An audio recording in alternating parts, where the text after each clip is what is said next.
परमात्मा को पाने तथा उसका वास्तविक लाभ प्राप्त करने के लिए पवित्र बाइबल में प्रमाण है कि प्रभु ने मनुष्य को अपना ही स्वरूप बनाया। 6 दिन में सृष्टि रचकर 7वें दिन विश्राम किया। कुरान शरीफ में प्रमाण है कि हजरत मोहम्मद को खुदा स्वयं कह रहे हैं कि मैंने तुम्हें उस परमात्मा की महिमा बताने के लिए भेजा है। वो परमात्मा कबीर है जिसने 6 दिन में सृष्टि रची तथा 7वें दिन तख्त पर जा विराजा। उसकी खबर किसी बाखबर से पूछ कर तो देखो। कृपया अवश्य सुनिए जगत गुरु तत्वदर्शी संत रामपाल जी महाराज के अमृत वचन।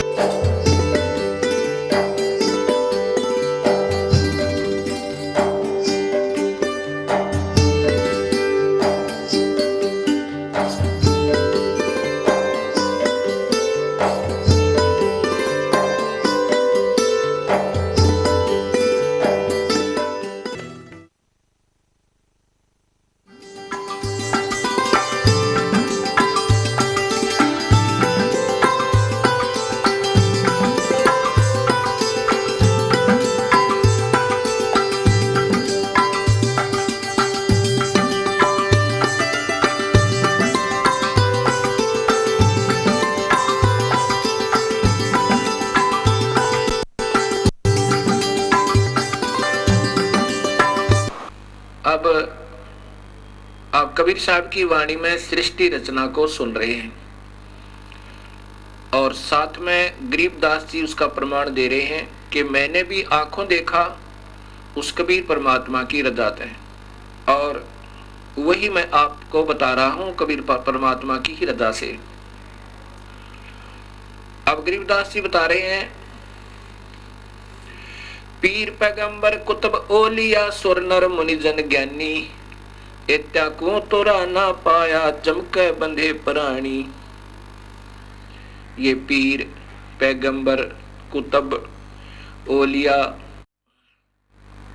ये तो मुसलमानों के अंदर कहा जाता है, और उन्हीं को सुर नर मुनिजन ज्ञानी ये हिंदू उन्हीं का नाम है हिंदी भाषा में, और वो अरबी के अंदर पीर पैगंबर कुतुब ओलिया और हिंदी में सुरनर मुनिजन ज्ञानी। एत्या को तो राना पाया जमके बंधे परानी।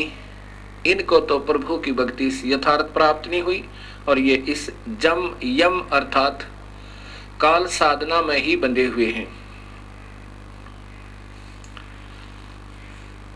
अब अपनी समर्थता बताते हुए कबीर परमेश्वर कह रहे हैं, काल अकाल दोहों को मोसो महाकाल सिर मुंडू। इस काल और अकाल ये परब्रह्म अर्थात काल के दो अर्थ होते हैं। एक तो काल जो खाता है, एक अकाल जो नहीं खाता है। एक काल होता है दुर्भिक्ष, एक काल जिसका विनाश होने वाला हो, और अकाल जिसका विनाश कभी ना हो। ये एक ही शब्द के कई अर्थ बनते हैं। काल अकाल दोहों को मोसो महाकाल सिर मुंडो।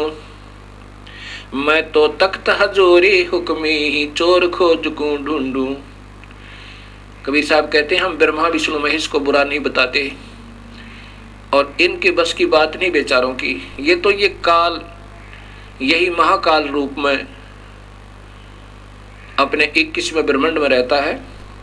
इन और ये दूसरे रूप में हर ब्रह्मांड के अंदर ब्रह्मलोक में भी यही रहता है। काल अकाल दोहों को मोसो महाकाल सिर मुंडो। मैं तो तख्त हजूरी हुक्मी ही चोर खोज को ढूंढू। हम तो उस जड़ को पकड़ेंगे, उस काल को, और यही कारण है दुखदाई, सभी जीवों को यही दुखी कर रहा है। मुल्ला माया मग में बैठी हंसा चुन चुन खाई। ज्योत स्वरूपी कहे निरंजन मैं ही करता बाई। ये काल अपनी माया के द्वारा सभी को उलझा के और सभी हंस आत्माओं को, जीव आत्माओं को चुन चुन कर खा रहा है। 1 लाख जीवों का आहार प्रतिदिन कर रहा है। मुल्ला माया मग में बैठी हंसा चुन चुन खाई। ज्योत स्वरूपी कहे निरंजन मैं ही करता बाई। इस काल की द्वारा बिछाया हुआ जाल, ये माया इन सब जीवों को उलझा के, प्रथम तो ये त्रिगुण रूपी माया ब्रह्मा विष्णु महेश के द्वारा जीव को उलझवाता है। उसके बाद ये और जो मूल प्रकृति शेरा वाले के द्वारा इस जीव को उलझवाता है, क्योंकि ये सभी इस काल के वश हैं। इन विचारों का कोई दोष नहीं। ये ज्योत स्वरूपी कहे निरंजन मैं ही करता बाई, ये अनजान आत्माओं को के ऊपर प्रभु बना हुआ है, लेकिन ये प्रभु नहीं है। ये स्वयं भी कहता है 15वें गीता जी के 15वें अध्याय के 16, 17 और 18 श्लोक में। 16 श्लोक में लिखा है कि दो भगवान हैं, क्षर ये ब्रह्म, क्षर पुरुष, और अक्षर पुरुष ये परब्रह्म। इसी प्रकार दो स्थिति जीव की है। ये जीव रूप में तो अविनाशी है, और ये स्थूल शरीर के अंदर नाशवान है, चाहे ब्रह्मा बना है, चाहे विष्णु बना है, चाहे शिव बना है, और चाहे कोई राजा बना है या रंक बना है या कोई पशु बना है, पक्षी बना है। ये स्थूल शरीर है, ये तो नाशवान है इन प्राणियों का, और जीव आत्मा रूप में ये अविनाशी कहलाते हैं। अब ये है गीता जी के अध्याय नंबर 15 का श्लोक नंबर 16 का अनुवाद। और 17वें श्लोक में लिखा है कि वास्तव में अविनाशी, वास्तव में भगवान तो इन दोनों से भी न्यारा है। क्षर नाशवान, अक्षर कुछ अविनाशी। जैसे एक तो कप हो सफेद मिट्टी का बना हुआ, जिसको चीनी का कप कहते हैं, जिसे चाय पीते हैं, और दूसरा हो स्टील का। वो सफेद मिट्टी का बना हुआ कप तो बिल्कुल नाशवान है, शीघ्र ही विनाश को प्राप्त हो सकता है कभी भी। और स्टील लोहे का जो बना हुआ है इस्पात का कप, वो स्थाई समझो कुछ, उससे बहुत स्थाई। किससे? चीनी वाले कप है, लेकिन वास्तव में भी वो स्थाई नहीं है, क्योंकि लोहे को जंग लगेगा और कभी आने वाले समय में, ठीक है काफी समय लग जाता, फिर भी वो विनाश को प्राप्त होगा, मिट्टी बन जाएगी। परंतु एक सोने का कप हो, अब सोने के कप का विनाश नहीं होता, सोने का अस्तित्व समाप्त नहीं होता, ना जंग लगता है, ना काई लगती है, ना वो नाशवान है। ऐसे ही तीन परमात्माओं का जिक्र गीता जी कर रही है, और जो कि सत्य है। और वही परमात्मा जो वास्तव में भगवान कोई और है, और वही अविनाशी परमेश्वर वास्तव में अविनाशी है, वही तीनों लोकों में प्रवेश करके सबका धारण और पोषण करता है। अब जैसे 15वें अध्याय के गीता जी के ही प्रथम और द्वितीय श्लोक में लिखा है कि उल्टा लटका हुआ ये वृक्ष है अर्जुन, इसकी ऊपर को जड़ है, नीचे को ये टहनियां हैं, तीनों गुण रूपी, रजगुण ब्रह्मा, सतगुण विष्णु, तमगुण शिव जी। और वही सबका पालन करता है, पालन पोषण करता है, जो मूल परमात्मा है, जो पूर्ण ब्रह्म है, जो वास्तव में अन्य भगवान है। ये एक संसार रूपी वृक्ष का उदाहरण समझो। ये ऊपर उल्टा लटका हुआ एक वृक्ष, जिसकी ऊपर को जड़ है, नीचे को ये शाखाएं और ये तना, मोटी डार आदि हैं। अब सबसे ऊपर ये वो परमात्मा है जो वास्तव में भगवान है, ये जानो। ये पूर्ण ब्रह्म, ये स्वयं कबीर देव है, कबीर परमेश्वर है। और नीचे, इससे नीचे जो बाहर ये तना है, ये अक्षर पुरुष अर्थात परब्रह्म है। इससे आगे फिर ये टहनी जो मोटी डाल निकलती है, ये क्षर पुरुष अर्थात ये ब्रह्म ये काल भगवान है। इससे फिर आगे ये 3 टहनियां बन गई इसके पुत्र, ब्रह्मा विष्णु शिव रूपी, ये इसकी शाखाएं हैं। अब ये ऐसे समझना है हमने सृष्टि रचना को, और यही गीता जी बता रही है। और ये पात रूप संसार, कबीर साहब कहते हैं अक्सर पुरुष एक पेड़ है, निरंजन वा की डार, और तीनों देवा शाखा है ये पात रूप संसार। अब इसमें ये देखना है कि वास्तव में इसका पालन करता कौन है सारे वृक्ष का। ये मूल है, जड़ है, और ये जड़ है वो अन्य परमात्मा, वो पूर्ण ब्रह्म सत्य पुरुष कबीर साहब। अब आप देखिएगा ये पवित्र गीता जी, और इसके अंदर आपको ये श्रीमद् भगवत गीता, गीता प्रेस गोरखपुर से प्रकाशित, ये वही पुस्तक है जो मैं आपको बार बार दिखा रहा हूं। अध्याय नंबर 15 के अध्याय नंबर 15 और ये श्लोक नंबर 16 है। पहले इसकी ये मूल संस्कृत देखिएगा, सीधा सारथ इससे बनेगा, क्योंकि इन सल्लाहकर्ताओं ने स्वयं इतना ज्ञान नहीं था कि ये सत्य को सत्य कह सके। ये लिखा है दुई इमौ पुरुषो लोके चर्च अक्षर, इस पृथ्वी वाले लोक में 2 भगवान हैं। दवी माने 2, दवी माने 2, इमौ माने इस, पुरुषो माने पुरुष, लोके माने संसार में, क्षर ये नासवान, ये क्षर ये ब्रह्म है, अक्षर ये पर ब्रह्म। द्वि पुरुषो, अक्षर पुरुष क्षर पुरुष, इन इस पुरुष को यहाँ दोनों स्थान पर लगेगा। ये एवं माने इसी प्रकार, और इसी प्रकार च, और इसी प्रकार क्षर सर्वाणी भूतानि कटुष्ट अक्षर उच्यते, इसी प्रकार जीव की 2 स्थिति है। अब यहाँ इनके द्वारा टीका भी देखिएगा, ये श्री जयदयाल गोविंद का जी के द्वारा भाषा भाष्य टीका है। इस संसार में नाशवान और विनाशी भी 2 प्रकार के पुरुष हैं। यहाँ पुरुष माने भगवान लिखना था, प्रभु लिखना था। फिर इसी प्रकार सर्वाणी, संपूर्ण प्राणियों के शरीर तो नाशवान है और जीवात्मा अविनाशी कहा है। अब ये तो क्षर और अक्षर की ज्ञान दिया। अब वास्तव में ये 17वां श्लोक बताता है, स्पष्ट लिखा है, उत्तम पुरुष है तो अन्य, वास्तव में उत्तम परमात्मा यानी इनसे भी श्रेष्ठ भगवान तो कोई और ही है, जिसको परमात्मा इति उदाहरते। इस पुरुष का अर्थ भी यही दे दिया कि वो पुरुष, वो वास्तव में भगवान परमात्मा है, इस प्रकार कहा जाता है। और वही अवम ईश्वरम, वही अविनाशी परमेश्वर, इन 3 त्रिलोक में, इन तीनों लोकों में भी प्रवेश करके, अविश्वय माने प्रवेश करके, विभर्ति माने सबका पालन पोषण करता है, वो अन्य भगवान। अब इन्होंने कैसे किया है ये भी देखिएगा।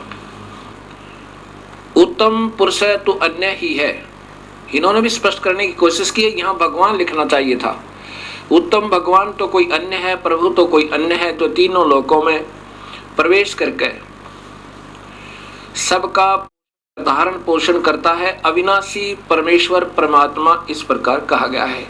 अब यहाँ सिद्ध कर दिया कि वही पुरुष यानी परमात्मा, उसी को परमात्मा भी कहते हैं, वही वास्तव में भगवान है। अब ये सिद्ध करना चाहता है दास ने कि गीता बता रही है कि परमात्मा कोई और है, ये स्वयं काल बोल रहा है गीता जी में, ये ब्रह्म बोल रहा है। अब 18वें श्लोक में स्पष्ट है, ये स्वयं काल भगवान कह रहा है कि क्योंकि मैं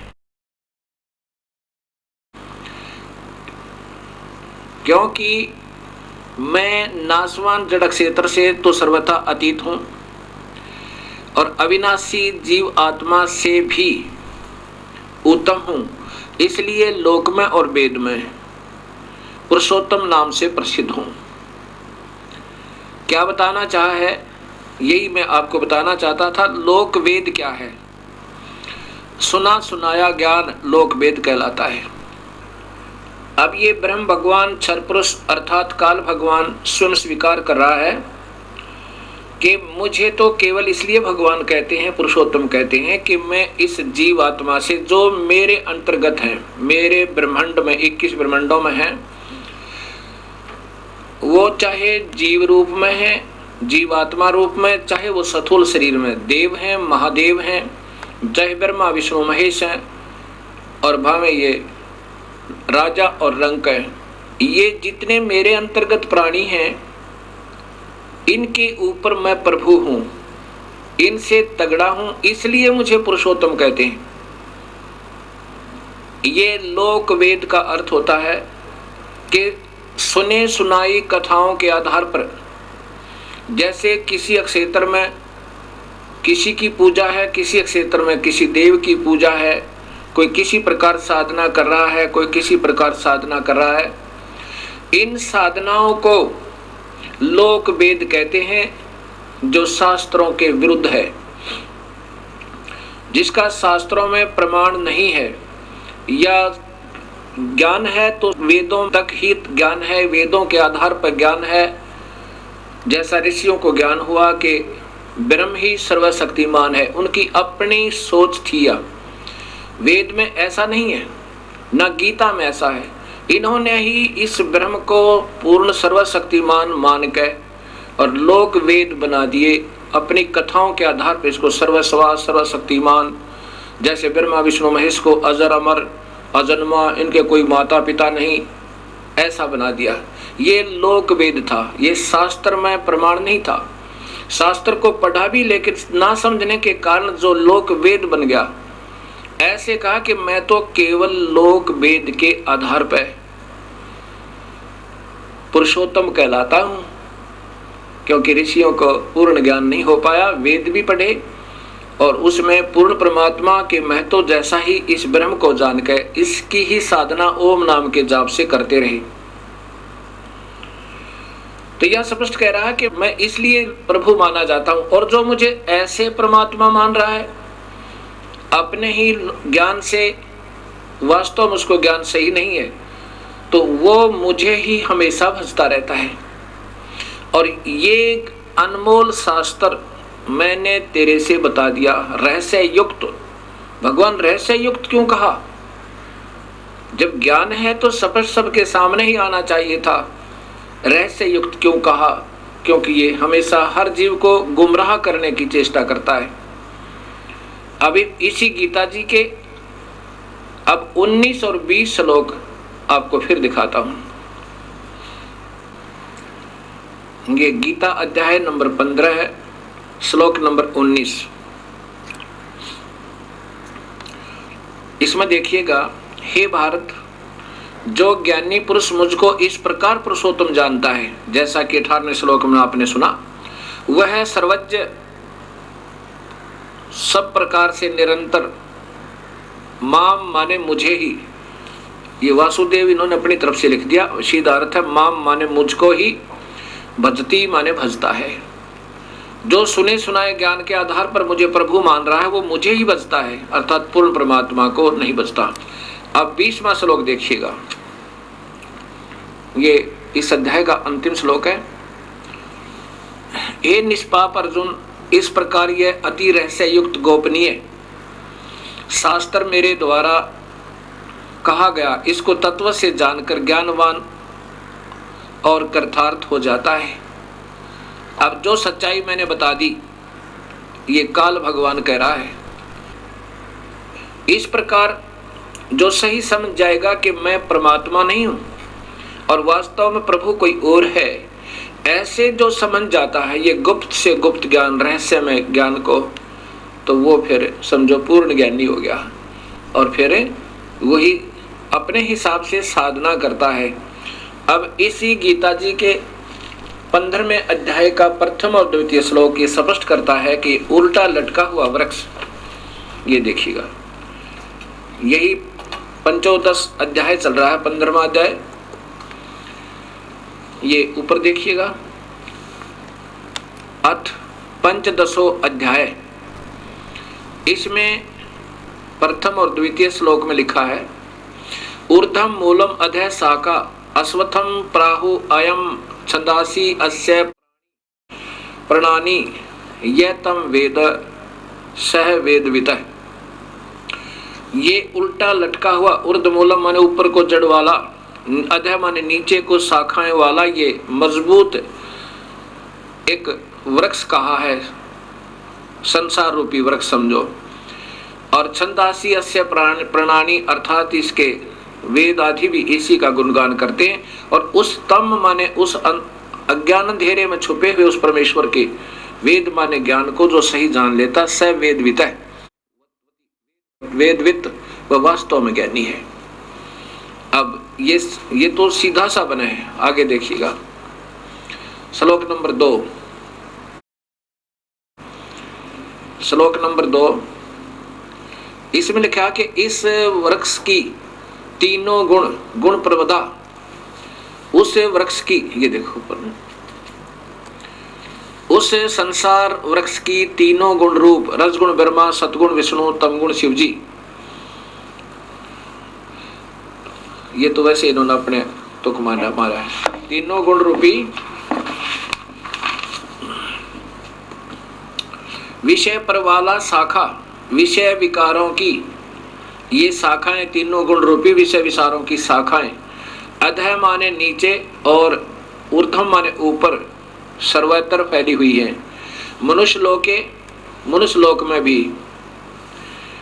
और ये मनुष्य लोक में कर्मानुबंधनी मूलानी, ये मूल कारण है, जड़े हैं यह वास्तव में कर्मों को में बंधन की तीनों गुण। मूलानी नीचे और ऊपर सभी लोकों में व्याप्त हैं।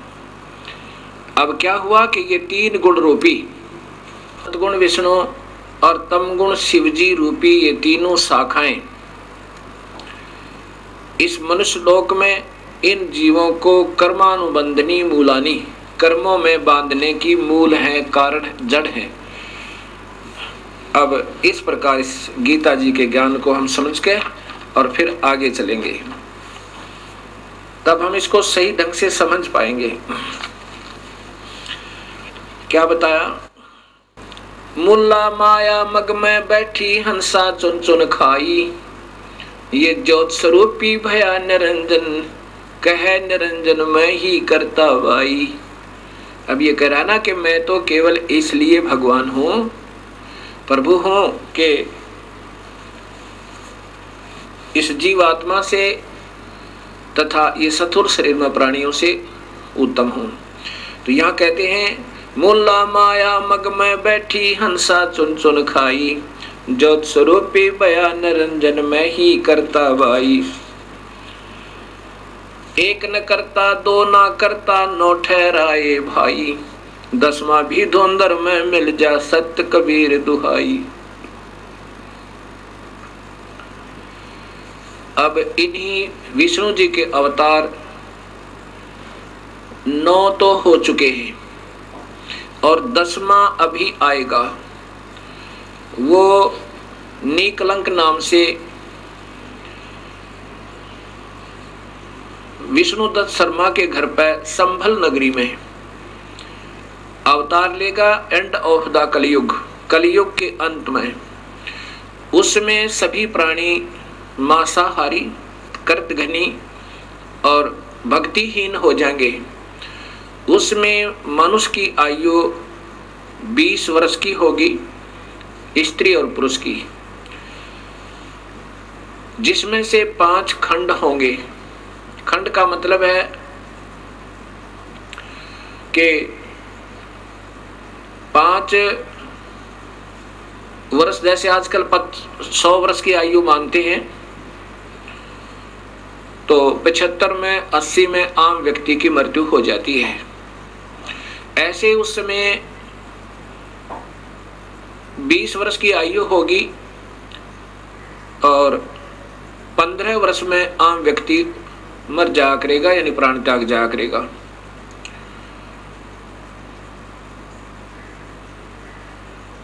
उसमें 5 वर्ष की लड़की के बच्चे उत्पन्न होने प्रारंभ हो जाएंगे और कुल कद जो है, हाइट मानव की ज्यादा से ज्यादा 1.5 या 2 फुट होगी। ऐसे बिल बना करके रहा करेंगे, सब मांसाहारी होंगे। उसमें पृथ्वी के अंदर उपजाऊ अंश नहीं रहेगा। उन कृतघ्नी प्राणियों को समाप्त करने के लिए ये काल अपना ही कोई वहां गण, जैसे 10वां अवतार कौन आएगा, ये राजा हरिश्चंद्र जो कलयुग में बड़े महान पुरुष हुए हैं, उन्होंने प्रभु के लिए अपने बच्चों को भी बेच दिया, अपनी पत्नी को भी बेच डाला, लेकिन अपना सत्य नहीं हारा। इस प्रकार अब वो उस समय की हुई अच्छी साधना के आधार पर स्वर्ग में है, और फिर स्वर्ग भोग के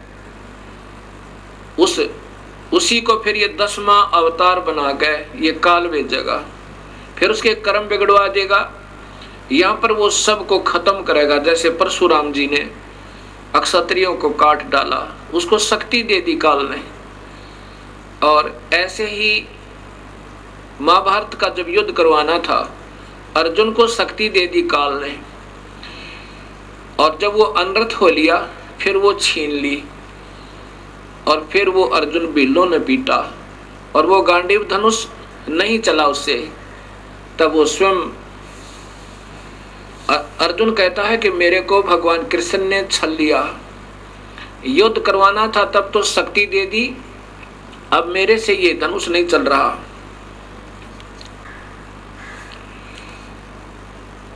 अर्जुन कहता है कि बड़ा छलिया है, लेकिन कबीर साहब कहते हैं कि भगवान कृष्ण छलिया नहीं है, वो नहीं चाहते ऐसा जुल्म करवाना। ये तो सब खेल काल खेल रहा है, और ये ब्रह्मा विष्णु महेश और इन्हीं के अवतार बना के वो काल इन सबको नचा रहा है। उसके पास रिमोट कंट्रोल है सबका। ये तो खिलौने हैं उस काल के सामने। वो 1000 भुजा का है, वो काल भगवान ब्रह्म, और ये ब्रह्मा विष्णु महेश केवल 4 भुजा के। और ये इनकी माँ जो है अष्टंगी शेरा वाली दुर्गा, ये 8 भुजा की। अब ये देखना, एक तो 1000 हॉर्स पावर की मोटर हो, और एक 4 हॉर्स पावर की हो, एक 16 कला के हो, 16 हॉर्स पावर की मोटर हो, और एक 1000 कला की यानी पावर हॉर्स पावर की हो। कितना अंतर होता है। ऐसा ही इन सब के अंदर भिन्नता है। तो इस प्रकार ये काल सभी को नचा रहा है, और वो 10वां जो अवतार आएगा राजा हरिश्चंद्र, यहाँ इन सब कृतघ्नी प्राणियों को मार डालेगा, और वहां जितनी हत्या वो करेगा उसके पाप कर्मों को उसकी ही अकाउंट में लिख दिया जाएगा। और जब ये अवतार यहाँ अपना 10वां पूरा कार्य करके चला जाएगा या उछल कूद के, फिर इसको नरक में ठोका जाएगा जब इसके पुण्य अक्षीण हो जाएंगे। ऐसे ये काल सबको धोखा दे के, अस्थायी सुख दिखा के इन सबको नचा रहा है। ऐसा कबीर परमेश्वर बताना चाहते हैं। 88 दीप मुनीश्वर बंदे मुल्ला डोरी। इस काल की ही माया के अंदर फंसे हुए हैं कौन कौन? 88,000 ऋषि और 33 करोड़ देवता, 9 नाथ 84 सिद्ध, और ये ब्रह्मा विष्णु महेश जैसी पुण्यात्मा भी ये काल की ही डोर के बंधे हुए हैं, इनसे बाहर नहीं है। 88 दीप मुनीश्वर बंदे मुल्ला डोरी, इतम जमका तलबाना चलियो पुरुष किशोरी। इन इतनों में तो 21 ब्रह्मांड में तो काल ही का तलवाना अर्थात हुक्म चलता है। मुल्ला का तो माथा दागू सत की मोर करूंगा, पुरुष दीप को हंस ले जाऊं दरा न रोकने दूंगा। अब कबीर परमेश्वर कहते हैं कि इस काल की मुल्ला माया अर्थात सब माया को मैं काट दूंगा, और अपने हंस को सतलोक में पुरुष दीप में पूर्ण परमात्मा वाले लोक में ले जाऊंगा। रास्ता नहीं रोकने दूंगा, मैं साथ रहूंगा अपनी पुण्यात्मा के, जो सत भक्ति मेरे पूरे हंस से पूरे संत का नाम लेकर के और वही 3 मंत्रों के जाप से विधिवत साधना अंतिम श्वास तक करता रहेगा। हम तो बंदी छोड़ कहां धर्म राय है चकवे, सतलोक की सकल सुनावा वाणी हमारी अखवे। 14 भवन गवन है मेरा जल थल में सर्वंगी। खालक खलक खलक में खालक अवगत अचल अवंगी। अगर अलील चक्र है मेरा जहां से हम चल आए। पांचों पर परवाना मेरा ये बंद छुटावन दाए। इन पांचों के ऊपर मेरा तलवाना मेरा हुक्म चलता है। ब्रह्मा विष्णु महेश और माया और इस काल के ऊपर ज्योत निरंजन के ऊपर कबीर परमेश्वर कहते हैं कि मेरा हुक्म चलता है। अगर अलील चक्र है मेरा जहां से हम चल आए। सतलोक से हम आए हैं और पांचों पर परवाना मेरा बंद छुटावन दाए। जहां ओंकार निरंजन नाई ब्रह्मा विष्णु वेद न जाई। जहां वेदों के आधार पर साधना करने वाले वहां नहीं जा सकते और ना ही ये ब्रह्मा विष्णु महेश जा सकते।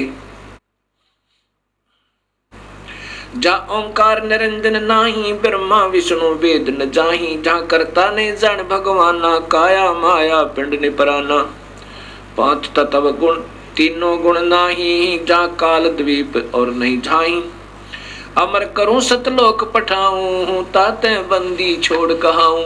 बंदी छोड़ बंधन छुटवाने वाला पाप कर्मों को काटने वाला वो कबीर परमेश्वर कहता है कि अमर करूं ऐसे लोक में ले जाऊं ये सत सार नाम और सत नाम देकर। वहां से फिर तेरा मरण नहीं होगा। अमर करूं और सतलोक पठाऊं सतलोक ले जाऊं भेज दूं। इसलिए मैं बंदी छोड़ कहलाता हूं ताते बंदी छोड़ कहूं। जैसे यजुर्वेद के 5वें अध्याय के 32 श्लोक में स्पष्ट लिखा है कि वो कबीर परमेश्वर है जो इस काल की बंधन से छुटवाता है और वो आकार में है।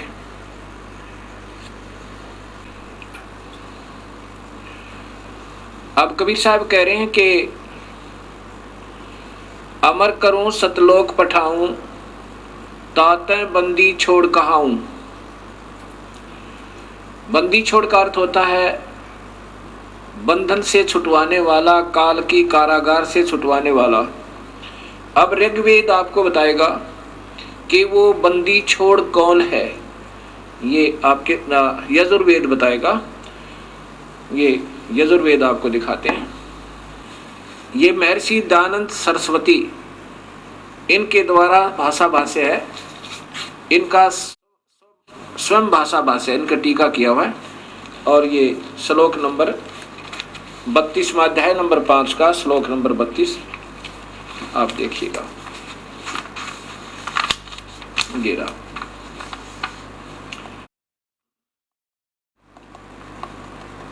ये देखिएगा।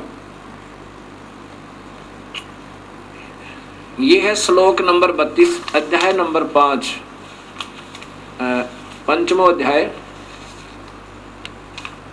अध्याय और श्लोक नंबर 32। ये देखिएगा। ये है उसी गसी कबीर अंगारी असी। बंबारी बंबारी बंबारी माने बंधनों का शत्रु। अवसरोसी दो वसवान सुधन्यो रसी मार जालिये। सम्राट असी कृषाणु पृष्ठो असी पवमानो नभोसी। प्रतका मृष्टासी हव सूदन है रत धामा असी सवर ज्योति। अब इन्हीं के द्वारा महर्षि जी के द्वारा ही इनके शब्दों में सुनिए। पहले तो हे जगदीश्वर जिस कारण आप उसी माने कांतिमान, असी माने हैं, अंगहारी माने खोटे चलन वाले जीवों के शत्रु। अंग का अर्थ होता वास्तव में पाप। वापस लेना। अंगहारी का अर्थ होता पाप, अरि माने शत्रु। अंग माने पाप, अरि माने शत्रु। पाप क्या शत्रु, पाप काटने वाले खोटे कर्म। ये छोटे खोटे चलन नहीं, ये सीधा अर्थ है अंगारी माने पाप कर्मों को काटने वाले। कबीर, ये कबीर है। ये कबीर को यहाँ कबीर ही लिखना था। कबीर असी माने है, वो पाप काटने वाला कबीर है। आगे देखिए, फिर स्वयं स्वीकार करते हैं बमभारी, बंधनों का शत्रु, बंधनों के शत्रु, वह तारादि तंतुओं के विस्तार करने वाले। ये तो इन्होंने अपना बना दिया सीधा बम्भार। बम्भर माने भंवरे की तरह विषय वासनाओं के बंधन में बंधे हुए काल के जाल में। ये बम्भारी माने बंधनों के शत्रु, बम्भर माने भंवरे की तरह बंधे हुए बंधनों में, विषय वासनाओं के बंधनों में, उनको काट के इस काल की कैद से छुड़ाने वाले ये परमात्मा कबीर है। कौन है? वो कबीर है। और वो कहाँ रहता है? ये देखो, वो रत धामा, ये स्वयं कहते हैं वो सत धाम युक्त, असी माने है, वो सतलोक में रहता है। अब यहाँ फिर ऊपर देखना, ये मूल संस्कृत सीधा अर्थ लिखा है कि उसी गसी कबीर, ये स्पष्ट कबीर शब्द है। कबीर अंगारी असी, पाप काटने वाले कबीर हैं। और बम्भारी, बम्भारी माने बंधन, बंदी छोड़, बंधनों के शत्रु कहो या बंधन छुड़वाने वाले, बंदी छोड़ कहो, हम उनको बंदी छोड़ कहते हैं। इसलिए कबीर परमेश्वर कह रहे हैं कि अमर करूं सतलोक पठाऊं, ताते बंदी छोड़ कहाऊं। इसलिए मैं बंदी छोड़ कहलाता हूं। अमर करूं और काल के जाल से जीव को छुटवा कर सतलोक ले जाता हूं। अब गरीबदास जी, वही कबीर परमेश्वर की प्यारी आत्मा, अपने प्रभु की समर्थता कैसे बताते हैं और इस काल के जाल को कैसे समझाना चाहते हैं। अब क्या बताते हैं? माया अर्थात ये प्रकृति देवी और इसके काल के वश होकर ये और ये काल दोनों अपने ही प्राणियों को अपने आप ही पैदा करके और स्वयं ही खाते हैं। माया आद निरंजन भाई, अपने जाए आप खाई। ब्रह्मा विष्णु महेश्वर चेला, ओहम सोहम का है खिला। ये ब्रह्मा विष्णु महेश, ये तीनों इसी के अधीन हैं। ये बेचारे इस काल के वश हैं। और ये ओम सोहम का है खेला। ओम ये माया है और ये काया समझो, और इसमें जीव इस काया के अंदर इन्होंने फंसा रखा है। शिखर सुन में धर्म अन्यायी, जिन शक्ति डायण मैल पठाई। शिखर सुन में ये धर्म, ये काल अन्यायी कहा है कि इसने किसी को भी सत्य नहीं बता रखा, सबको धोखे में देकर रखता है। अभी आप देखिएगा ये 21 ब्रह्मांड का चित्र, ये शिखर शून्य में, यहां देखो ये 21 ब्रह्मांड का, इस काल के ब्रह्मांडों का चित्र है। ये ज्योत निरंजन काल ब्रह्म के 21 ब्रह्मांड का लघु चित्र।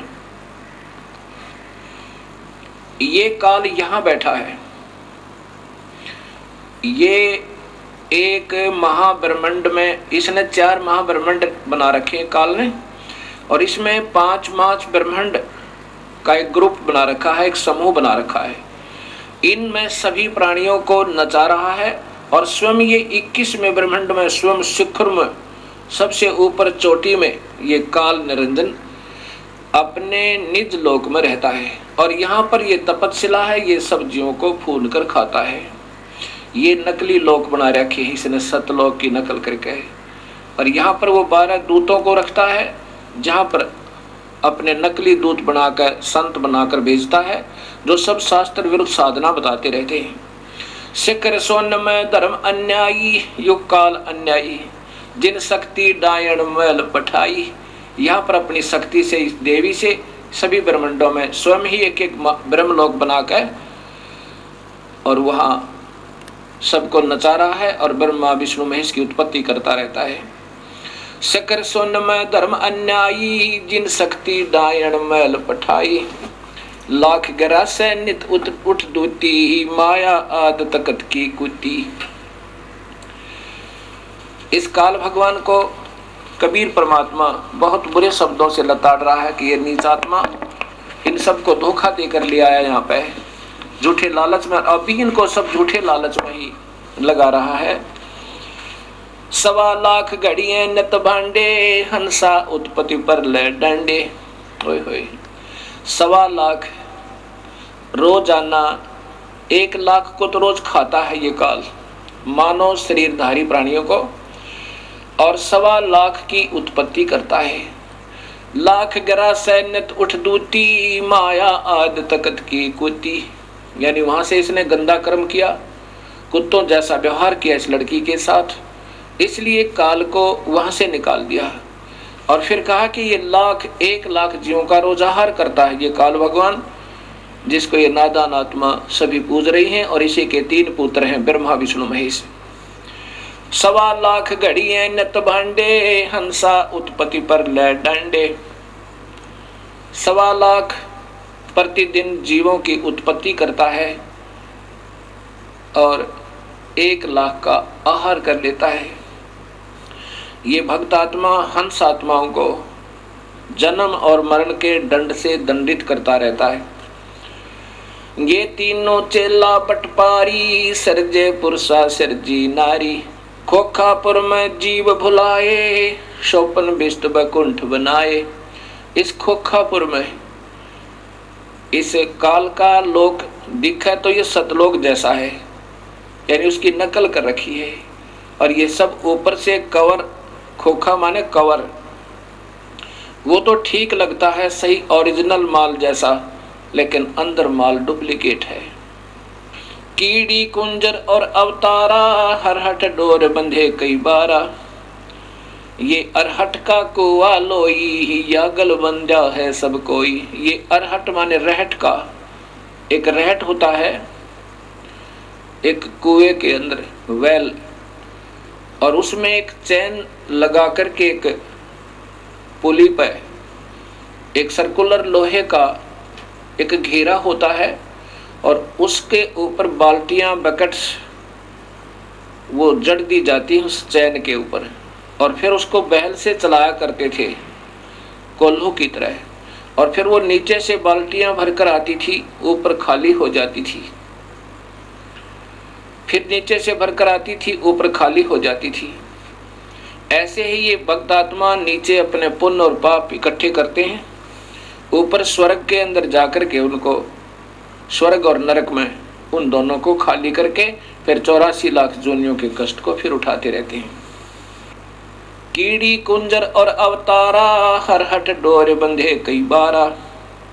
कीड़ी यानी चींटी से लेकर और हाथी तक, और ये अवतार भी ऐसे ही काल के जन्म मरण रूपी रहट से बंधे हुए हैं। अरब अलील इंद्र हैं भाई, हरहट डोर बंधे सब आई। शेष महेश गणेश्वर ताही, हरहट डोर बंधे सब आही। ये शेष महेश, ये गणेश्वर, ये भी सब जन्म मरण के अंदर ही हैं, ब्रह्मा विष्णु महेश भी। शुक्रादिक ब्रह्मादिक देवा, हरहट डोर बंधे सब खेवा। शुक्रादिक ये शुक्राचार्य जैसे महापुरुष भी, और ब्रह्मादिक ब्रह्मा विष्णु महेश आदि, ये भी इस जन्म मरण की रहट की डोरी में सब बंधे हुए हैं। कोटिक करता फिरता देखा, हरहट डोर कहूँ सुन लेखा। ये चतुर्भुजी भगवान कहाँ में, हरहट डोर बंधे सब आवे। ये चतुर्भुजी भगवान कहाँ में, ये 4 भुजा के भगवान ब्रह्मा विष्णु महेश कहलाते हैं। ये भी इस जन्म मरण के चक्कर रूपी रहट की डोरी से बंधे हुए हैं। ये है खोखापुर का कुआ, इसमें पड़ा सो निश्चय मुआ। ये वो बहुत ही निम्न सत्र का स्थान है, इसमें जो भी हो गया, पैदा हो गया, वो मरेगा, और मर गया उसका जन्म अवश्य होगा। ये सृष्टि रचना कबीर परमात्मा ने स्वयं सुनाई और साथ में सभी शास्त्रों में। अब काल का प्रमाण आप स्वयं देखिए गीता जी के अंदर, ये ब्रह्म काल सतपुरुष स्वयं अपने आप को कहता है कि मैं काल हूं। श्रीमद् भगवत गीता, गीता प्रेस गोरखपुर से प्रकाशित है, वही पुस्तक है ये। इसमें अध्याय नंबर 11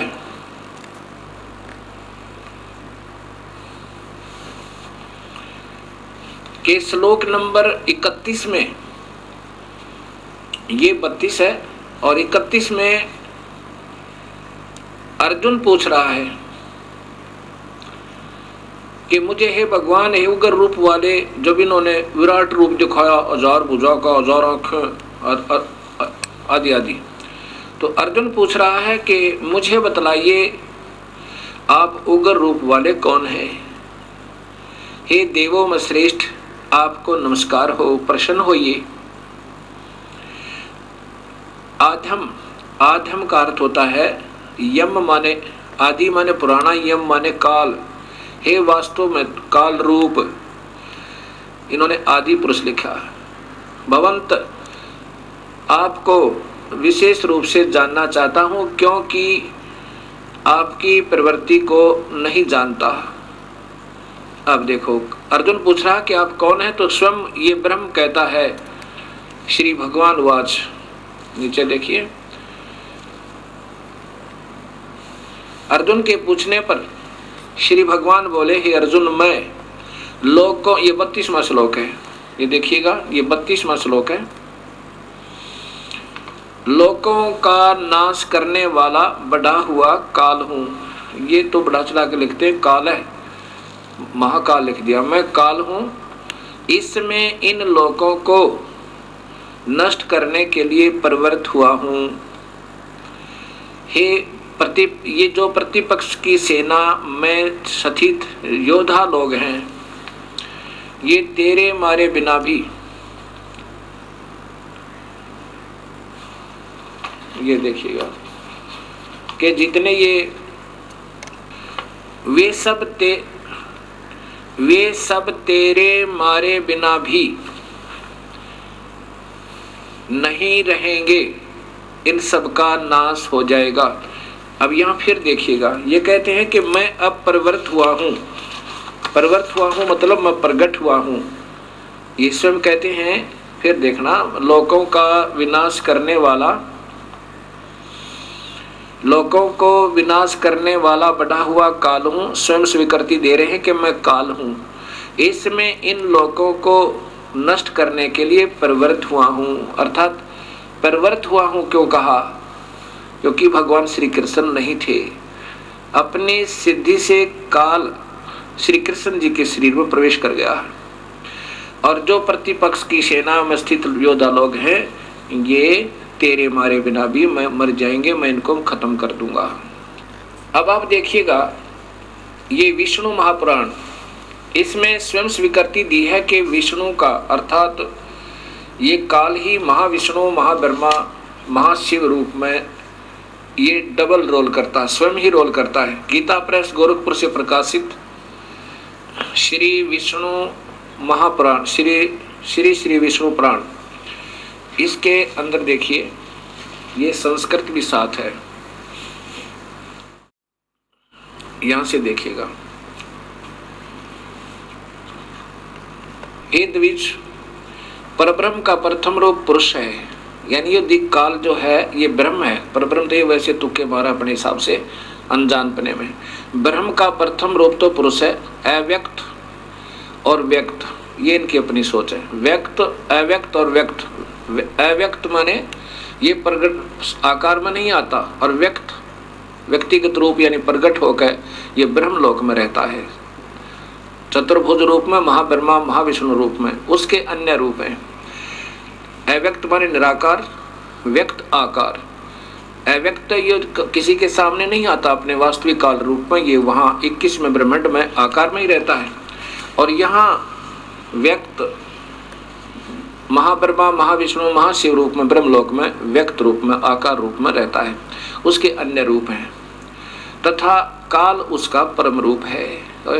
असली रूप काल है, किसका? उस काल का, ज्योत स्वरूपी निरंजन का।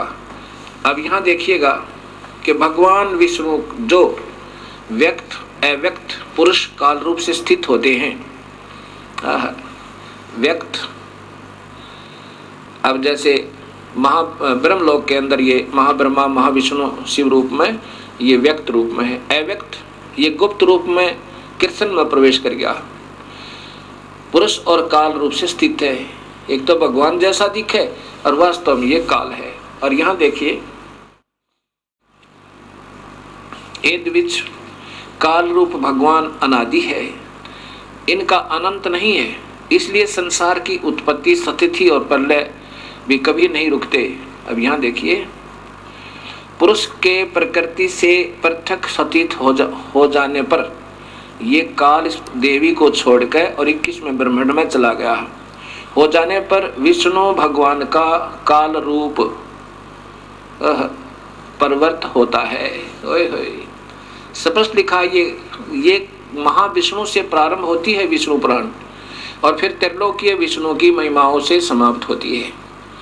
अब यहाँ वो विष्णु भगवान का वो जिसको परब्रह्म लिखा वहां पर वो गलती से ये अपनी सोच से अब लिखा है कि प्रकृति से अलग हो जाने पर ओए होए पुरुष के यानी काल भगवान के प्रकृति से पृथक हो जाने पर विष्णु भगवान का काल रूप परिवर्त होता है, यानी वो वास्तव में वहां काल रूप में रहता है 21वें ब्रह्मांड में।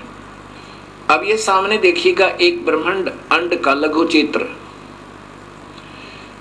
इसमें ये 7 लोक हैं नीचे के, ये पाताल लोक, ये अन्य लोक हैं उतल अवतल रसतल तुतल वितल अतल, और ये है पृथ्वी जिस पर हम बैठे हैं। और ये इधर देखिएगा ये इंद्र लोक है, ये स्वर्ग और नरक लोक है, ये धर्मराय का लोक है जहाँ पर सब प्राणियों का लेखा जोखा होता है, जो यहाँ का एक न्यायाधीश नियुक्त किया गया है काल भगवान के द्वारा। ये काल भगवान के तीसरे पुत्र शिव जी हैं, ये शिवलोक हैं। और ये प्रथम पुत्र ब्रह्मा है, ब्रह्मा लोक में, और ये विष्णु जी का लोक है, ये सेकंड पुत्र ब्रह्मा काल का। और ये काल यहाँ रहता है व्यक्त रूप में, महाब्रह्मा महाविष्णु महाशिव रूप में, और ये प्रकृति देवी का अलग से लोक भी है, और फिर इसको यहाँ भी अपने साथ अपनी पुत्री रूप में रखता है। जब ये इनसे अलग हो जाता है और यहाँ पर ये एक मानसरोवर भी है, और ये कबीर परमात्मा भी हर ब्रह्मांड में अपना अन्य रूप बना के, और इनका सतगुरु का भी एक स्थान यहाँ पर हर ब्रह्मांड में है। जो प्राणी इनकी सत भक्ति करते हैं, अगर वो पार नहीं होते तो उनको तब तक हर ब्रह्मांड में यहाँ रखता है, और फिर जब भक्ति युग आता है तो फिर उनको दोबारा जन्म दे देता है और फिर अपने बच्चों को ढूंढ लेते हैं। अब ये एक ब्रह्मांड का चित्र है। अब 21 ब्रह्मांड का चित्र देखिए। अब यहाँ ये देखिए पूरा का पूरा। अब क्या कहा विष्णु पुराण में कि जब ये प्रकृति से भिन्न हो जाता है, हर ब्रह्मांड में अपने उत्पत्ति करके, ये एक ब्रह्मांड है, ये 5 महाब्रह्मांड का ग्रुप है, 5 ब्रह्मांड का, और एक महाब्रह्मांड बनाया हुआ इस काल ने। इस एक एक ब्रह्मांड में अपनी पत्नी के साथ रहकर एक एक ब्रह्मा, एक विष्णु, एक शिव की उत्पत्ति करके एक ब्रह्मांड की शुरुआत कर देता है। फिर इनसे भी अलग हो जाता है, फिर इनके साथ नहीं रहता, वो काल यहाँ रहता है। देखो कितना स्पष्ट किया है कि वो फिर काल रूप हो जाता है इस 21वें ब्रह्मांड में। तो यहाँ गरीबदास जी कहते हैं शिखर सुन मधुरम अन्यायी जिन शक्ति डायन मैल पठाई। इसको छोड़ के प्रकृति से ये दबाव से काम लेता, जबरदस्ती बाई फोर्स। ऐसे ही सभी तीनों पुत्रों को रजगुण सतगुण तमगुण बनवा दिया। अब ये बेचारे क्या करें, जैसे मिर्च बन गई तो मिर्च का स्वभाव तो रहेगा ही, उसका क्या दोष बेचारी का। अब यहाँ देखिएगा कि आपको ऋग्वेद दिखाऊंगा, उसमें लिखा कि इस काल ने इन सभी 21 ब्रह्मांडों को ऐसे गोल आकार वृत्ताकार में सबको घेर के, और उससे भी बाहर बैठा है, इनसे भी बाहर बैठा है, यहाँ बैठा है अतितिष्ठन्त, इनसे भी बाहर है, वृत्ताकार में गोलाकार में रोक के। अब ऋग्वेद दिखाता हूँ सृष्टि रचना में।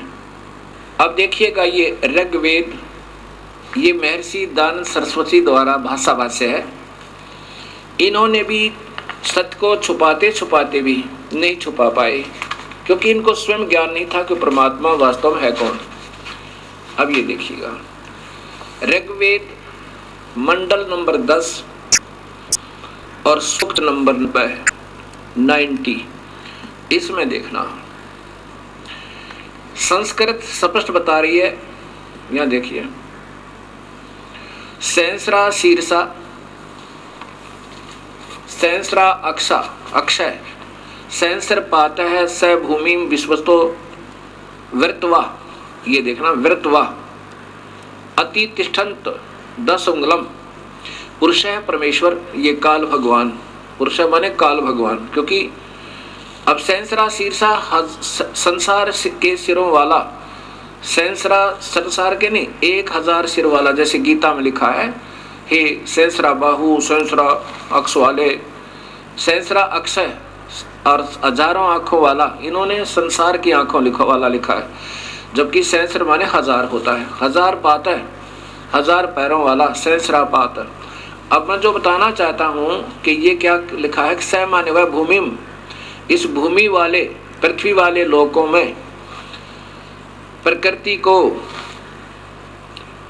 विश्वता माने सब और से वृत्वा, ये वृत्वा माने गोल आकार में घेर के 10 उंगलम, इन्होंने 10 इंद्रियों लिखा नहीं, 10 उंगल माने इन 10 इनसे बाहर, यानी अपने पूरे काबू में करना, 10 उंगलम में माने पूरे काबू में करके, अति तिष्ठत यानी इनसे भी बाहर बैठा है।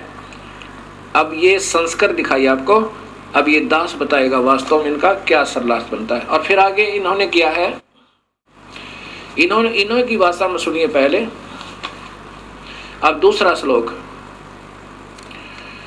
जो उत्पन्न हो चुका है और जो भविष्य में उत्पन्न होगा, होने वाला है, और जो वर्तमान में है वह सब पुरुष ही है, और अमृता मोक्ष का स्वामी है, जो प्रकृति से बढ़ता है उसका भी स्वामी है। अब देखो, ये परब्रह्म की महिमा है, वो ब्रह्म की महिमा थी। अब आगे देखिएगा, इन्होंने गोलमोल कर दिया। आगे देखो, एतावान इतनी ही इस पुरुष की जगत आदि विभूति है। स्पष्ट लिखा है कि एतावान इतनी ही इस पुरुष की महिमा अर्थात जगत आदि विभूति हैं, और पुरुष वह परमेश्वर तो यानी इस भगवान 1000 भुजा वाले थे तो वह परमेश्वर तो स्वयं लिख रहे हैं इससे भी बड़ा है। देखो, महर्षि दयानंद स्वयं 2 भगवान तो आप ही स्वीकार कर रहे हैं कि वो वास्तव में परमात्मा, पहले तो 1000 भुजा वाला भगवान, अब कहते हैं ये तो इतनी ही महिमा है उस भगवान की तो, लेकिन वो परमात्मा वह परमेश्वर अर्थात दूसरा कोई भगवान है वो इससे भी बड़ा है। हे मालिक, 2 भगवान स्वयं स्वीकार करते हैं और स्वयं कहते हैं भगवान है ही नहीं, निराकार है, एक ही प्रभु है, विश्व समस्त भूत जात इसका एक पैर है, एक पैर है, पाद है, इसके 3 पाद ज्ञान प्रकाश दिदिनी दिवी है, ये अमृतम अविनाशी है। अब ये ऋग्वेद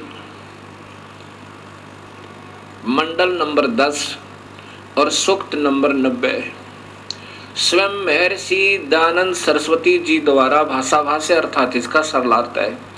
और ये स्वयं ही प्रथम श्लोक में स्वीकार करते हैं कि परमेश्वर संसार के सिर वाला, सहस्रा शीर्षा 1000 सिर वाला, 1000 भुजा वाला, 1000 आंखों वाला, ये काल भगवान है। और इसका वास्तविक अर्थ ये बनता है, इस दास ने किया है कि पुरुष विराट रूप काल भगवान अर्थात क्षर पुरुष, 1 सहस्रा शीर्षा 1000 सिर वाला, 1000 आंखों वाला, 1000 पैरों वाला, वह काल भूमि मन पृथ्वी वाले 21 ब्रह्मांडों को विश्वस्ता माने सब औरतें, विश्वस्ता माने सब और से जबरदस्ती घेर के, विश्वस्ता 10 उंगलम माने बिल्कुल पूर्ण काबू करना, यानी 10 उंगलों के बीच में रख लेना, उसको पकड़ लेना, जकड़ लेना। 10 उंगलम का अर्थ ये है, पूर्ण रूप से घेर के, वर्तवा यानी गोल आकार में घेर के, अतः तिष्ठत इससे भी बाहर उस काल लोक में ठहरा हुआ है। ये आपको अभी मैंने दिखाया था